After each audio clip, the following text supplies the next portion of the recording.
महिला सशक्तीकरणासाठी खऱ्या अर्थाने महिला आत्मनिर्भर आणि आर्थिकदृष्ट्या स्वावलंबी असणं गरजेचं आहे. म्हणजे महिलांना हक्काचा रोजगार असणं गरजेचं आहे. आणि आदरणीय गणेशजी नाईक साहेब यांच्या माध्यमातून, त्यांच्या ध्येय धोरणातून आज एक कल्पना पुढे आलेली आहे. त्यांच्या मार्गदर्शनाखाली आपल्या परिवहन विभागाच्या माध्यमातून आपण 400हून अधिक महिलांना वाहन चालक ह्या पोस्टसाठी रुजू करण्याचा एक मानस ठेवलेला आहे.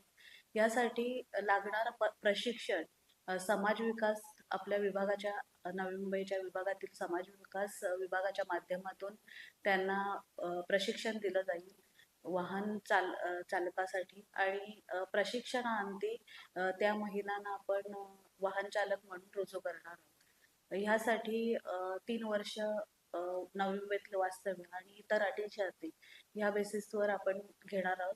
आणि प्रामुख्याने महिला बचत गटातील महिलांना ही संधी आपण देणार.